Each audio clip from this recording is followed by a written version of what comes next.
Minasyaitanirrajim. Bismillahirrahmanirrahim. Alhamdulillahilladzi wassalatu wassalamu ala asrofil anbiya wal mursalin wa ala alihi wa ashabihi ajmain, amma ba'd. Assalamualaikum warahmatullahi wabarakatuh. Bigyan ko lang itong isang post na ni Stila Dison. Ito po ay isang anti-Islam at mayroon siyang ipinost na Allah, the moon god. Who is this Allah? Allah is the Arabian moon god, also known as Baal, Hubal, and Mulich. Muslim will react with Daniel when you point out that this was the god of the tribe Muhammad was born into.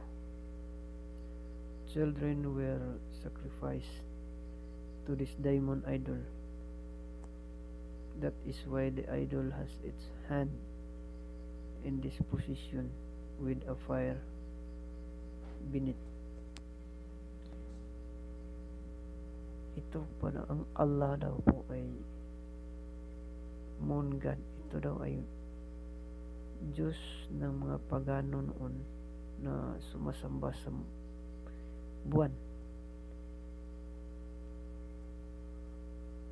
Ito po ay isang malaking kamangmangan dahil ang mga pagano noon na sumasamba sa buwan, sumasamba sa araw, kung yung tinatawag nila na Diyos ay Allah, hindi po yun ang Allah ni Propeta Muhammad. Hindi po yun ang Allah ng Quran. Dahil ang Allah ng Quran, siya po ang lumilikha ng buwan, lumilikha ng araw.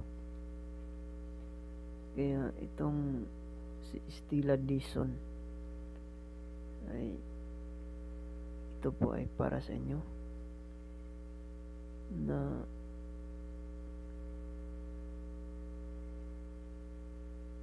magkaiba po ang Allah na sinasamba ng mga pagano noon, mga paganong Arabo na sumasamba sa buwan. Hindi po yun ang Allah ni Propeta Muhammad. Hindi po yun ang Allah ng Quran.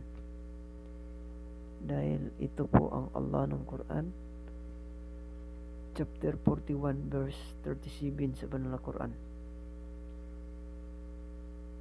At kabilang sa mga katibayan ng Allah sa kanyang nilikha at mga palatandaan ng kanyang kaisahan at ang ganap na kanyang kapangyarihan ay ang pagkakaiba ng gabi at araw at ang pagpapalit-palit nito, at gayon din ang pagkakaiba ng araw sa buwan at ang pagpapalit-palit nito, at ang lahat ng mga ito ay nasa ilalim ng kanyang kapangyarihan, ay nasa ilalim ng kanyang kapangasiwaan at pangungontrol. Huwag kayong magpatira pa sa araw at sa buwan, dahil ang dalawang ito ay pinangasiwaan lamang at nilikha, bagkus ay magpatira pa kayo sa Allah na lumikha ng mga ito, kung kayo ay tunay na sumasamba sa Kanya na bukod tangi na wala ng iba, na wala ng katambal. Ito po ang Allah ng Quran. Ito po ang Allah ni Propeta Muhammad sallallahu alaihi wasallam.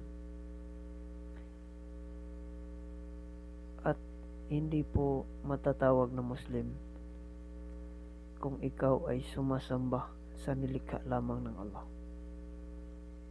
Malinaw po sa talata na ito na ang araw at ang buwan ay nilikha ng Allah at ilalim sa kanyang pangangasiwa o pangungontrol.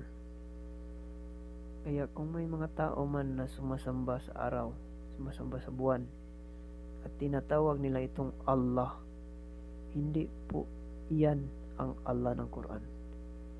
Dahil malinaw po na inuutos ng Allah sa Quran na huwag kayong magpatira pa sa buwan. Kaya napakalinaw. Gamitin po ninyo ang pag-iisip na binigay ng Allah sa inyo. Kung may mga taong pagano noon na sumasamba sa araw, sumasamba sa buwan, hindi po yun ang Allah ng banal na Quran. Hindi po yun ang Allah ni Prophet Muhammad sallallahu alaihi wasallam.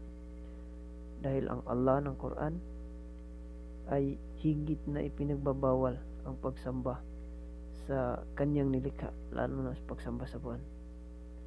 At hindi po matatawag na Muslim yung mga taong sumasamba sa mga nilikha ng Allah. Ito po ay isang paglilinaw lamang doon kay Estela Dizon. Ito po ay isang anti-Muslim At marami din tong post na anti-Iglesia ni Cristo. Ito po ay isang dami account, nagtatago sa isang account na hindi pinakilala ang kanyang pagkatao. Puro paninira ang kanyang ginagawa. Na ang Allah daw ay the moon god of pagan noong unang panahon.